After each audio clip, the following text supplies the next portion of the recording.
Welcome to Aidha's Commerce Academy, and I already upload means two lectures in relation to break-even analysis and explanation made by me what is the meaning of break-even point means the no profit no loss. From that point means the profit started, means at that point the total cost and total revenue both are same. We means number of formulas to find out BEP, to find out PVR, to find out margin of safety, etc. So how we can use this formula to take a decision, and for clarification, and you can understand the meanings of PVR, MS, BEP by solving number of problems.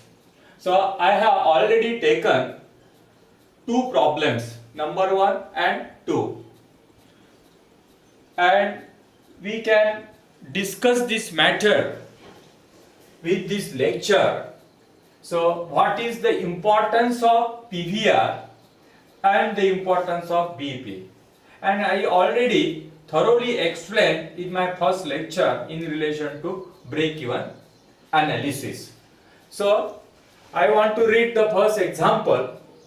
Direct material cost per unit, direct labor cost per unit 5, fixed overhead total that is 24,000, and variable overheads at the rate 60% on direct labor, and selling price per unit rupees 25, and trade discount also given that is 4%. I want to find out the BEP, and you are known person about the formula of BEP.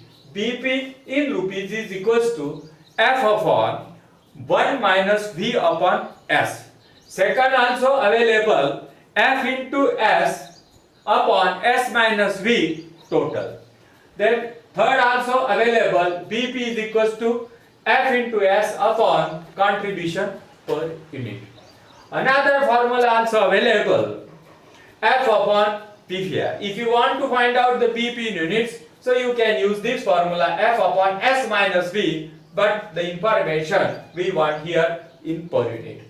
Then again BEP in units can be found out by this formula F upon contribution per unit. Then again you can find out the BEP in units, BEP in rupees upon selling price per unit. So I want to find out BEP with the help of given information, and suppose out of this I have taken a formula that is BEP is equals to F upon 1 minus V upon S. This is your formula. BEP is equals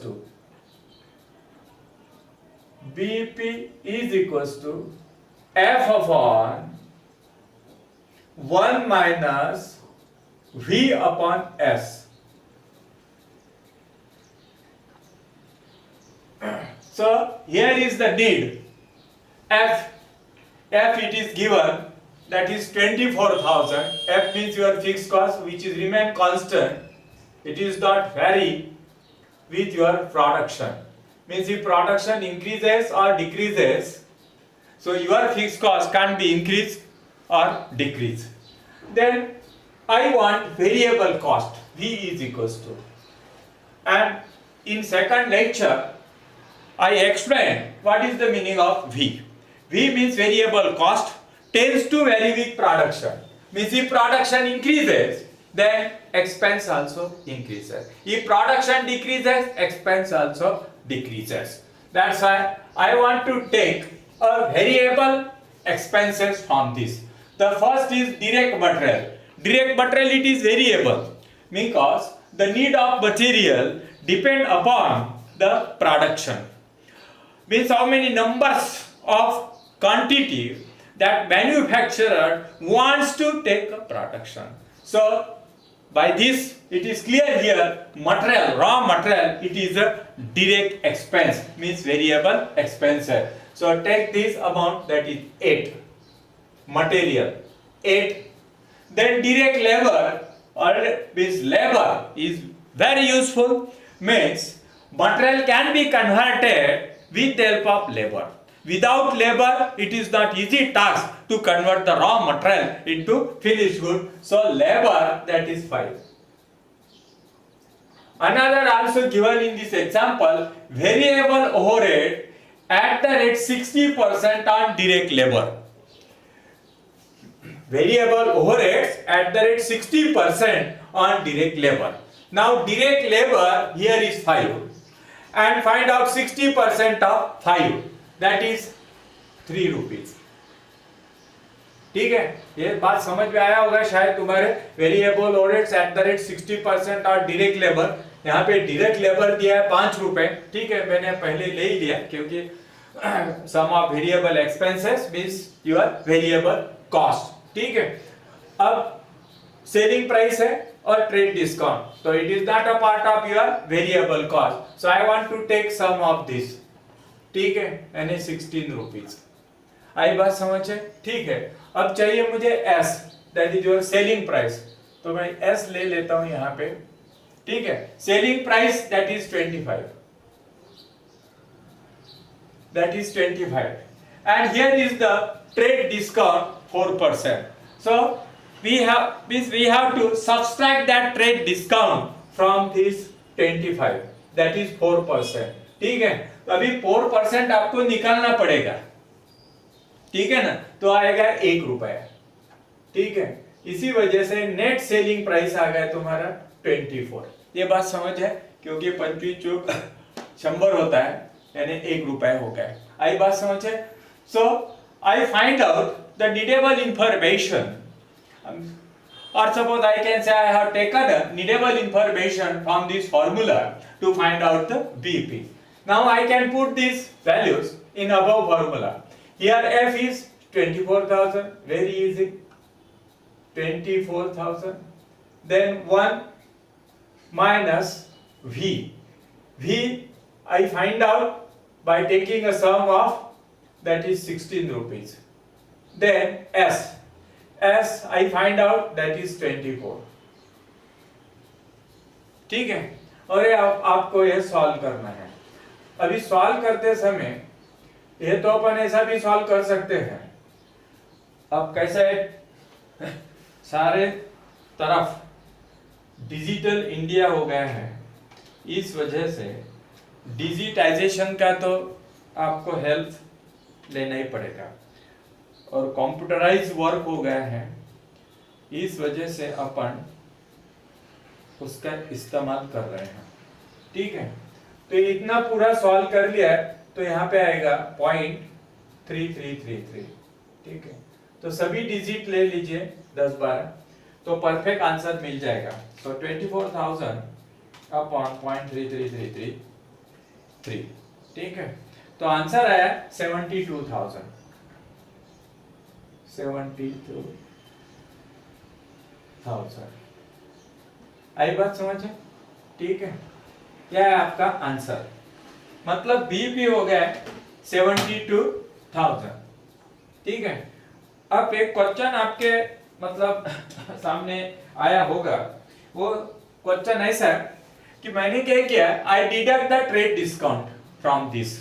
ठीक है, means this is your selling price, this is your business. So I sold, means you sold some commodity to any other person, party, etc. ठीक है, उसको बेच दिया आपने 25 रुपए से. This is your MRP. ठीक है, अब क्या किया आपने, ट्रेड डिस्काउंट दिया उसको 4%. This trade discount always used not to disturb the catalog price or published price. ठीक है, means the manufacturer or seller means wants to give profit margin by deducting trade discount. अब आप seller हो गए, तो आपने क्या किया, ट्रेड डिस्काउंट दे दिया 4%. Means what happen here, actually आपको 25 रुपए नहीं मिलेगा, आपको जो मिलेगा 24. इसी वजह से इस ट्रेड डिस्काउंट को इसमें से माइनस कर देना. Means trade discount not a expense of seller and trade discount not a income of buyer or purchaser. ठीक है, इसी वजह से deduct this when you want to find out the BP. ठीक है, इसी प्रॉब्लम को मतलब बेस लेते हुए अपन पीवीआर फाइंड आउट कर लेंगे इसका ही. और पीवीआर का फॉर्मूला जो है ख्याल में रखना, आपका बीपी 72,000 आया था, PVR S minus V upon S into 100. ठीक है, तो फिर अपन पीवीआर का फॉर्मूला ले लेते हैं, यहां पर ही है S minus V upon S into 100. आई बात समझे? ठीक है, अब S यानी कितना लिया था आपने 24, मतलब ट्रेड डिस्काउंट माइनस होने के बाद, और आपका वेरिएबल कॉस्ट था 16 जो आफ्टर टेकिंग टोटल. ठीक है, और S है आपका 24. ठीक है, इनटू हो गए 100. अब 24 में से 16 चला गया, नहीं समझ में आई क्या मतलब? ठीक है, और 24 और इनटू कितना हुआ 100. तो ये डेसिमल में मतलब आंसर आएगा उसका 8/24. ठीक है, वो 0.33 आता है, 0.33. ठीक है, और इनटू आप कर दीजिए उसको 100. तो नेचुरल बात है, करके बता रहा हूं कि आपको आना चाहिए इस हिसाब से. मतलब भाई कुछ तो भी अपलोड करना है इंफॉर्मेशन और बाजू हट जाना, ऐसा कोई मेरा उसमें यानी दिलचस्पी नहीं है. इसलिए स्टेप बाय स्टेप मैं कैलकुलेशंस करके बताऊंगा. और ऐसा भी मत सोचना है कि मैं तो कैलकुलेटर कर रहा हूँ, इसका मतलब मास्टर को मल्टीप्लिकेशन, सब्सट्रैक्शन, एडिशन नहीं आता भाई, ऐसा कुछ नहीं रहता है. आपको समझाने के लिए तो मुझे ये करना ही पड़ेगा. तो PVR is equal to S minus V upon S. ठीक है, ये वैल्यूज मैंने पुट करवा दी थी, अपन ने पहले फाइंड आउट किया और आपका पीवीआर मिल गया 33.33. ठीक है, अब आपके पास क्या आया? पीवीआर आया. यह हो गया तुम्हारा पीवीआर 33.33. इसका बेस लेके भी आप लोग बीपी फाइंड आउट कर सकते हैं. BP in rupees F upon PVR. ठीक है, F अपॉन पीवीआर. तो देखिए अभी इसको इस्तेमाल करेंगे अपन और फाइंड आउट करेंगे. देखो बीपी इज इक्वल टू, ख्याल में रखो, बीपी इज इक्वल टू, अब लेता हूं मैं P अपॉन पीवीआर. ठीक है, अब P यानी कितना हुआ, ये जरा रॉन्ग हो गया, मैंने P लिख डाला, F लिखना है मुझे, F अपॉन पीवीआर. ठीक है, F कितना है 24,000. ठीक है, ये ले लेते हैं 24,000. और पीवीआर कितना है 33 पॉइंट, बरोबर है 33%. आई बात समझे? अब इसको कैसा सॉल्व करना है, ये भी एक है मुसीबत, तो इसको अपन सॉल्व कर लेंगे. 24,000 एकदम स्टेप्स बता रहा हूं, एक भी स्टेप उसमें से अपन कंसील नहीं करेंगे. ठीक है, 33.33 means you can write down just like 33.33, बरोबर. ठीक है, ये बात ध्यान में रखना.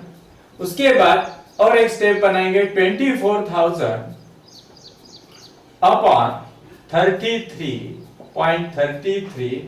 और आप 10th तो पढ़े लिखे हैं, 9 भी आप पढ़े लिखे हैं, इस वजह से आपको पता है अब क्या होने वाला है. आई बात समझे? अब इसको अगर आपने सॉल्व किया तो आपको आंसर मिल जाएगा फिर से 72,000, जो कि आपका बीपी है. आई बात समझे? यह हुआ आपका यानी बीपी 72,000 F अपॉन पीवीआर, इस फॉर्मूले को बेस लेते हुए. ठीक है, और इसी का ही और इंफॉर्मेशन इस्तेमाल करेंगे to find out BP in units. BP in units, तो यहां से फॉर्मूला देखिए, BP in units F upon S minus V. आई बात समझे? तो फिर एक फॉर्मूला लिखता हूं मैं यहां पे, बीपी इन यूनिट्स, ख्याल में रखना यूनिट्स यानी तुम्हारा quantity, F upon S minus V, ठीक है। लेकिन I want information per unit, selling price per unit and variable cost also per unit, and we have all our information, we already computed that, so I directly put this values in this formula. Your F is 24,000, ठीक, your sale is 24 only, rupees 24, and your variable cost 16, ठीक है। इसको solve कर लेते हैं। 24,000, ठीक है, 8 आएगा इसका सब्सट्रैक्शन, एन 3000, आई बात समझे, 3000 यूनिट्स, ठीक है। अब इसी बीपी को आप वेरीफाई भी कर सकते हैं। You already find out the BP before this, means your BP in this formula in rupees, that is 72,000, 72,000 that is your BP, जो आपने पहले कंप्यूट किया था। बस 72,000 को सेलिंग प्राइस पर यूनिट से डिवाइड करवा दो, वो भी आपको पता है, दैट इज योर 24, आई बात समझ है। और 24 3 72 होता है, यानी 3000 आएगा यूनिट्स, ठीक है। इसका फार्मूला भी मैंने यहाँ पे लिख के छोड़ दिया है, बीपी इन रुपीज, ठीक है, सेलिंग प्राइस पर यूनिट। तो आप ऐसा भी इसको फाइंड आउट कर सकते हो, ठीक है। और दूसरी बात ऐसी कि इसको ही और इस्तेमाल करेंगे अपन मतलब इस प्रॉब्लम को, to find out the PVR.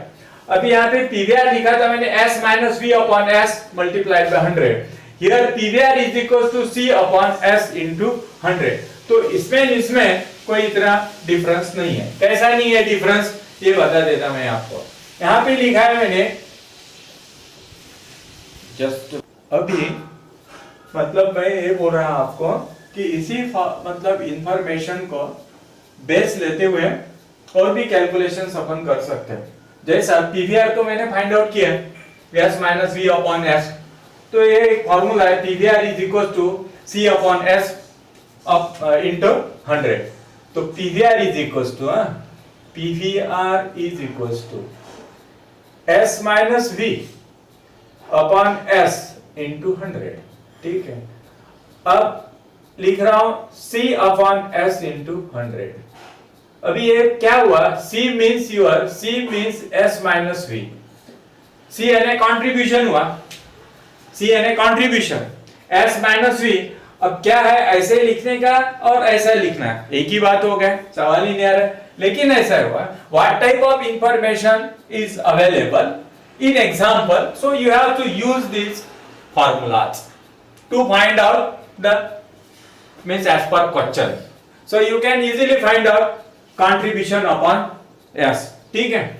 अभी s माइनस v, तो आपके पास इंफॉर्मेशन था, इसके पहले अपन ने फाइंड आउट करा था, selling price, your selling price that is 24, your variable cost that is 16 and your sale that is 24, ठीक है, into 100।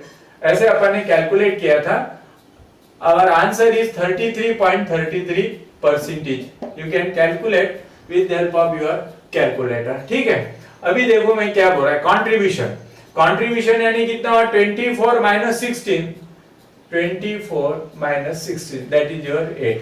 If I put directly 8 divided by 24 means what would happen, you will get this answer, ठीक है ना। तो इतना कोई मतलब बहुत कॉम्प्लेक्स सिचुएशन नहीं है और आपके समझ में आया ही होगा, ठीक है। अभी और इसका इस्तेमाल करेंगे इसी फॉर्मूला मतलब बेस का। जैसे अभी एक और दिया है f plus P upon s, ठीक है। अब f प्लस पी, लेकिन p profit not given in example, so I can use this, ठीक है। Here is p upon ms, ठीक है। मार्जिन ऑफ सेफ्टी, आपके पास मार्जिन ऑफ सेफ्टी नहीं, P नहीं है, इस वजह से मैं इसको इस्तेमाल नहीं करूंगा, लेकिन इसको तो कर सकता हूं, PVR is equal to S minus P upon S। और ये जो फॉर्मूला है PVR delta P upon delta S, तो मैंने इसके पहले जो लेक्चर अपलोड किया था तो उसमें मैंने एक्सप्लेन किया है, delta mean difference in profit and difference in sales, ठीक है। अभी अपन क्या करेंगे, margin of safety find out करेंगे इसी बेस से, ठीक है। तो फार्मूला आपको पता होना चाहिए MS इज इक्वल टू, ठीक है ना। अब MS इज इक्वल टू जो फॉर्मूला है वह है S minus BP, S minus BP. दूसरा फॉर्मूला है MS इज इक्वल टू, मतलब परसेंटेज में भी तुम लोग फाइंड आउट कर सकते हो, MS अपॉन सेल, ठीक है, इनटू क्या हुआ 100, ठीक है। MS is equal to P upon PVR। इसके तहत भी आप लोग इसको फाइंड आउट यानी कर सकते हो, ठीक है। लेकिन can I find out the margin of safety by this given information? तो आंसर है मेरा नो, ठीक है, क्योंकि मुझे सेलिंग प्राइस टोटल में चाहिए यानी वैल्यू चाहिए। बीपी है मेरे पास 72,000, तो लेकिन सेलिंग मेरे पास वॉल्यूम में नहीं है, इसी वजह से मैं फाइंड आउट नहीं करूंगा। वैसे एमएस परसेंटेज ये तो अलग बात हो गई, पी अपॉन पीवीआर, मेरे पास पीवीआर है लेकिन प्रॉफिट नहीं है, so I can't use the margin of. अभी अपन क्या करेंगे, दूसरा एक फॉर्म मतलब एग्जांपल ले लेंगे, ठीक है। यहाँ पे भी मुझे पी मतलब बीपी फाइंड आउट करना है, ठीक है। तो यहाँ पे सेलिंग प्राइस दिया है पर यूनिट 20, तो मैं लिख के रखता हूँ यहाँ पे S is equals to 20 per unit है, ठीक है। अब direct material per unit 8 rupees, direct labour 2 rupees, direct expense 2 rupees और overheads variable overheads that is 3 rupees. So I want to take the sum of this. So V is equals to 8 plus 2 plus 2 and plus 3. अब plus 2 plus 3 का मतलब समझा देता मैं आपको। देखो selling price per unit that is 20, ठीक है। Variable cost, if I want to find out the BP as per the formula V upon S, ठीक है, तो मुझे तो फाइंड आउट करना पड़ेगा। तो मैंने क्या किया अभी देखो, और ख्याल में रखना कि आपको पता होना चाहिए भाई वेरिएबल कॉस्ट यानी क्या, tends to vary with production. So we means we have to take decision what type of suppose expenses taken under a variable cost word. Direct material cost मैंने एक्सप्लेन किया था वहां पे भी, raw material depend upon production, means if production increases material also increases, quantity of material, ठीक है, इसलिए मैं उसको वेरिएबल मानता हूँ। लेबर जितना प्रोडक्शन ज्यादा लेना पड़ेगा कम लेना पड़ेगा, लेबर भी कम ज्यादा हो सकता है। डायरेक्ट एक्सपेंस जो supporting expense means without the expense it is not possible to convert the raw material with the help of labour into finished good and some are the overheads, these are variable, so I have taken a sum of this, ठीक है। तो ये 10, 12 और 15, ठीक है, ये 15 रुपए हो गए, सिंपल सी बात है। और F it is given that is 20,000, ठीक है। अब रास्ता क्लियर हो गया, you can easily means find out the BP. BP is equals to F upon 1 minus V upon S, मैंने आपको एक्सप्लेन करवा दिया था, अभी मैं सॉल्व नहीं करूंगा, यहाँ पे आप कर सकते हो। मतलब आप ऐसा करो कि ये तुम्हारे लिए क्वेश्चन हो गया, आप सॉल्व करो घर पे, ठीक है। और दूसरा घर पे बोलना भी उचित नहीं, क्योंकि अभी आप मेरे सामने नहीं हो, तुम ही तो लोग घर पे हो, मैं मेरे घर पे हूँ, बरोबर है, यानी प्रैक्टिस करना। दूसरी बात ऐसा है कि आप यह फार्मूला इस्तेमाल कर सकते हैं फिर से, जैसे भाई बीपी इन रुपीज चाहिए आपको, बीपी इन यूनिट्स चाहिए, F upon S minus V, या तो BP in units F upon contribution per unit, यह आप फाइंड आउट कर सकते हो। आई बात समझे। दूसरा ऐसा कि आपको पीवीआर भी फाइंड आउट कर सकते हैं, PVR is equal to S minus V upon S. देखो एस भी आपके पास है, वी भी है, ठीक है। वैसे ही आप पीवीआर सी अपॉन एस इस्तेमाल कर सकते हैं। यह फार्मूला यहाँ पे इस्तेमाल नहीं हो सकता है, F plus P upon S. मतलब कैसे हुआ, options are available to find out the PVR, we have to use that formula, ठीक है ना, as per the given information. यह बहुत इंपॉर्टेंट है। अभी इसका मतलब ऐसा हुआ कि अब आपके पास यानी आपके मेमोरी में वह मतलब स्टोर्ड है, तो फिर आप इसको इस्तेमाल कर सकते हैं, उसका यूज कर सकते हैं। ये एक बात ध्यान में रखना। और मैंने इसके पहले बोला था आपको भाई PVR higher it is better, ठीक है। मतलब पीवीआर इंडिकेटेड द प्रॉफिटेबिलिटी, जितना ज्यादा उतना। अब जितना ज्यादा इसका कोई तय नहीं है, मतलब भाई लिमिट की इतना ज्यादा यानी बस हो गए तुम प्रॉफिटेबल, ऐसा नहीं है। PVR is helpful for comparative study to to take the decision, ठीक है ना। बोलने का तात्पर्य मेरा ऐसा है कि समझो मेरी एक कंपनी है और दूसरे किसी की कंपनी है, आई बात समझे, और मेरा प्रॉफिट मतलब पीवीआर सपोज 70% है और उसका सपोज ऐसा समझ लेते हैं कि भाई 60% है।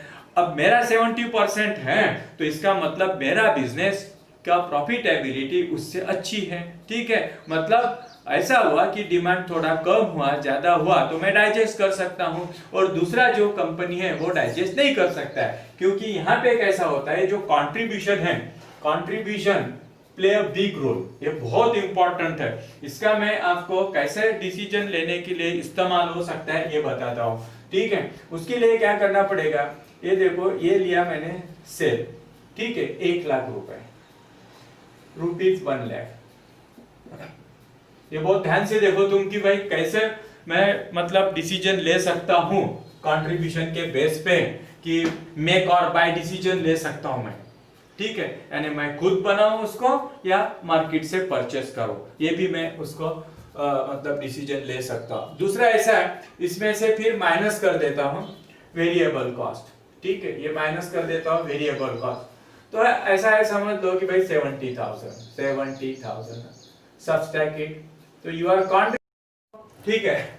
अब इसमें से I want to subtract the fix cost, और मेरा फिक्स कॉस्ट है सपोज 20,000, ठीक है। So I will get a profit that is 10,000, ये मेरा प्रॉफिट होगा, बरोबर होगा क्या, कितना, 10,000। अब देखो मैं डिसीजन क्या ले सकता हूँ, मेक और बाय की बोल रहा हूँ, या तो I can accept whether means the new order acceptable और नॉट, यह मुझे सोचना है। अभी ये तो मैंने बताया कि भाई प्रॉफिट 10,000 हो गया, ठीक है। अब इसको ही थोड़ा सा चेंज कर देते हैं, थोड़ा सा चेंज कर लेते हैं इसको। कैसे लेते हैं चेंज, देखो ये प्रॉफिट 10,000 हुआ था, ठीक है। अब मान लेते हैं कि इसका सेलिंग प्राइस जो है पर यूनिट, ठीक है ना, सेलिंग प्राइस को इरेज कर देता हूं, और सेलिंग प्राइस इसका था ओरिजिनल 100, ठीक है। और on the basis of 100 our company earn ₹10,000 in a domestic market, ठीक है। एक एक्सपोर्ट ऑर्डर है, ठीक है, चाइना से नहीं है वो अभी, क्योंकि अपना उसका जरा डिफरेंसेस चालू है इस वजह से, तो अपन जापान का है, ताकाबिशा जो भी होगा, तो उसको होना है आपसे, ठीक है। अब वो क्या बोल रहा है कि I am ready to purchase your product, but he want this product at the rate 80, आई बात समझे, वो उसकी डिमांड है, he want your product at the rate 80, ठीक है। But there is a need to think, by means in your domestic market our company sold out this product at the rate ₹100 each, and our company get a profit only that is 10,000। अब 10,000 क्यों बोल रहा है, corona चालू है इस वजह से डिमांड नहीं है, ठीक है, मटेरियल का प्रॉब्लम है, लेबर का प्रॉब्लम है, लोन का प्रॉब्लम, सभी प्रॉब्लम ही प्रॉब्लम है, means all are sunk due to corona, ठीक है। तो भी जिंदा तो रहना मांगता है, सभी लोग को लगता है कि मैं जिंदा रहूं, मैं जिंदा रहूं, तो कंपनी को भी लग रहा है कि मैं जिंदा रहूं, ठीक है ना। इस वजह से 10,000 मुझे सिर्फ प्रॉफिट हो रहा है, ये बात है। कोरोना के पहले मेरा ये प्रॉफिट 50,000 था, 60,000 था, बढ़ रहा था कोरोना के पहले, लेकिन अभी जो मुसीबत है, मतलब ये कैसा हुआ मालूम है कि अभी आफत के झाड़ को मुसीबत के फल। अब ये क्यों बोल रहा हूं कि दैट नाकातीशा is interested to purchase product of your company at the rate 80, ठीक है ना। तो ये तो फिर आफत के झाड़ को मुसीबत के फल लग गए ना, क्योंकि पहले तो फल हमको 10,000 ही मिल रहा है इतना सारा तमाशा करने के बाद।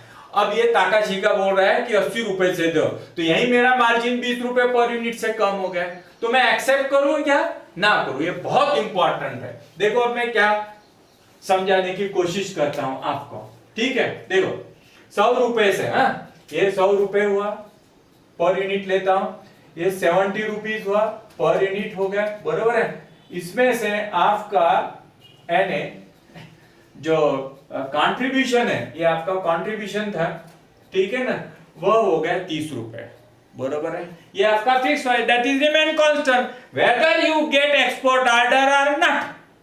ठीक है ना, कोरोना में भी जिंदा रहना है, 10,000 रुपए क्योंकि प्रॉफिट हो ही गया तो भाई उसको भी एक्सेप्ट कर लेते हैं। अब देखो बहुत इंपॉर्टेंट बात क्या है कि 80 रुपए से वो डिमांड कर रहा है, तो उसकी ऑर्डर एक्सेप्ट करूं या ना करूं, और मैं pressure, I want to put some pressure whether I receive our company get that export order और नॉट, we will,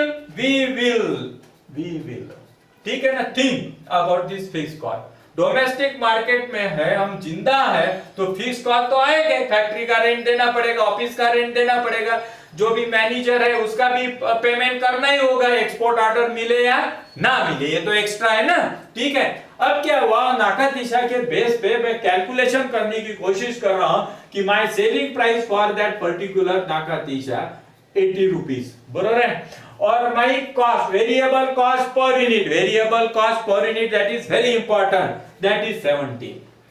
आई बात समझे, and I will get a profit per unit, ये बात ध्यान में रखना, I will get a profit per unit that is 10 rupees. आई बात समझे, and for this export order, ये बात ध्यान में रखो तुम लोग, for this export order there is no extra fixed cost incurred, that's on that ground I want to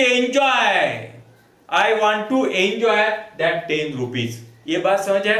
और सपोज उसने बताया कि मुझे 1 लाख क्वांटिटी चाहिए, आई क्या बात समझे, तो मुझे 10 लाख रुपए मिल गए, वैसे तो मैं 10,000 रुपए ही कमा रहा हूं, आई बात समझे। अब वो अलग बात हो गई कि पर डे सोचो या मंथली में, तो समझाने के लिए एक सिंपल सा मतलब ट्रांजैक्शन लिया और बताया। अब आपके बात समझ में आया होगा कि हाउ बीपी कंट्रीब्यूशन, आई क्या बात है, PVR helpful to take a decision.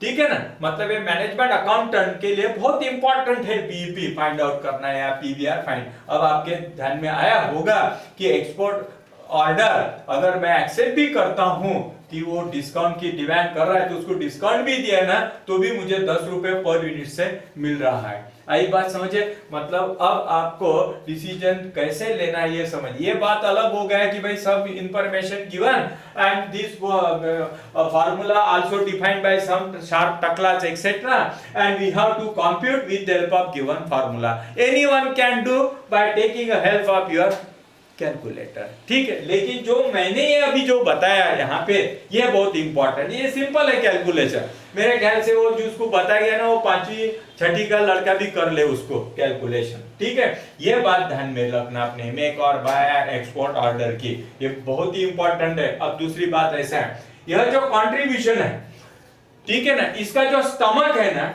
वो बहुत बड़ा होना, ठीक है ना, बहुत बड़ा होना। अब स्टमक बहुत बड़ा, इसका मतलब कैसा हो, हेल्दी होना, ये जितना ज्यादा healthy our profit also healthy, और डाइजेस्ट भी करेगा। ऐसा कुछ प्रॉब्लम आ गया एक्सपोर्ट का, नया ऑर्डर एक्स्ट्रा मिल गया, तो ये डाइजेस्टिव सिस्टम इसकी बहुत अच्छी रहेंगे। आई क्या बात समझे। ठीक है, अब कैसा रहेगा, सिंपल बात है, ये कंट्रीब्यूशन समझो, देखो सेल का क्वांटिटी बढ़ गया, समझो 2 लाख हो गए, ठीक है, यहाँ पे कितना हो जाएगा, 1,40,000 हो जाएगा, मैं डबल कर रहा हूं, ठीक है।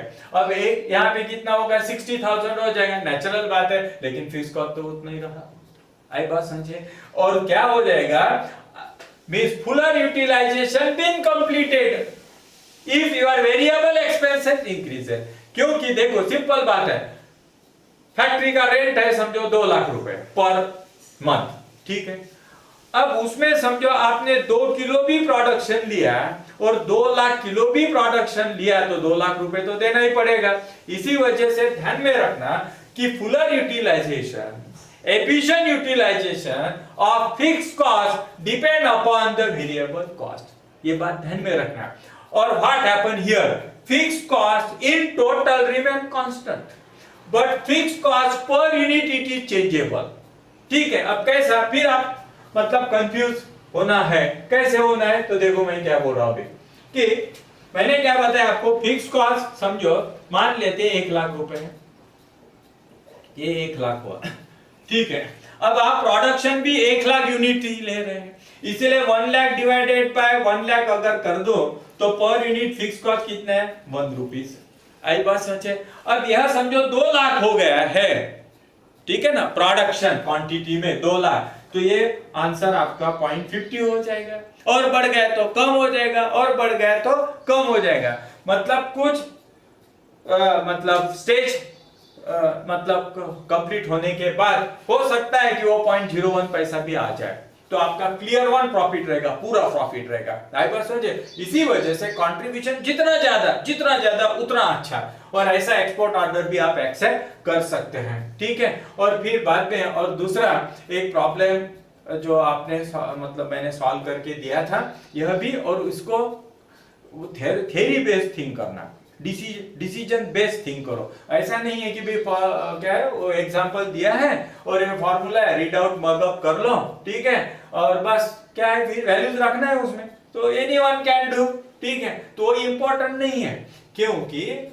आप ही लोग जो है इस देश के लिए फ्यूचर पिलर हो। और पिलर कैसे होना है, पिलर कैसे होना, ये बहुत स्किलफुल पिलर होना, ठीक है ना। अप्लायर नहीं होना कि भाई ये इंफॉर्मेशन है और ये फार्मूलाज है, put this value in and use your calculator, you will get answer, और आपको 100 में से 100 मार्क्स तो मिलना ही है। तो आपका स्किल बढ़ा या नहीं बढ़ा ये थिंक करो कि आपने ऐसा स्किल बढ़ाना है, how you can use the BP, what type of decision I can take, ठीक है, can I may be a future advisor for our India, and how I can find, for what purpose I have to find out PVR, how I can use this PVR to take decision, that is also important. And I have taken a means simple example for accepting export order or not, तो मैंने आपको prove करवा दिया है। कैसे prove कर दिया कि फिक्स कॉस्ट 20,000 है, उसने 20 रुपए कम करवा दिया तो भी मुझे प्रॉफिट हो रहा है, उसने और 25 रुपए भी प्रॉफिट मतलब कम कर दिया तो भी मुझे प्रॉफिट होना ही था। आई बात समझे। इसी वजह से ऐसा होता है कि अगर यहाँ पे लॉस भी हो जाता तो भी मैं एक्सेप्ट करूंगा, ठीक है, क्योंकि अभी देखो मैं इसको चेंज करवा दिया, समझिए 30,000 है और यहाँ पे 40,000 फिक्स कॉस्ट दिया तो लॉस हो जाएगा 10,000, तो भी मैं वो ऑर्डर एक्सेप्ट करूंगा, क्योंकि by this I can minimum. अभी सोचो लॉस भी हुआ तो फिक्स कॉस्ट तो देना ही है ना लैंडलॉर्ड को, वो तो नहीं मतलब माफ तो होना नहीं उससे। इसी वजह से मैं बोला कि ताकाशिका का ये ऑर्डर भी मिला तो भी मैं एक्सेप्ट करूंगा, क्योंकि मेरा प्रॉफिट लॉस मिनिमाइज हो जाएगा। यह बेस है मेरा। आई बात समझे, ठीक है। तो अभी नेक्स्ट लेक्चर में और मैं एमएस का इस्तेमाल कैसे, mean how you can use the margin of safety to take a decision, ठीक है। तो अभी अगले लेक्चर में मैं आपके लिए वो MS margin of safety explain करूंगा, ठीक है। Okay, subscribe my channel to learn financial accounting, cost accounting, management accounting, financial management, financial derivatives, economics, and for other commerce subject at your home. For that, press a bell icon for notification. Post your doubts and queries in comment box. Thank you.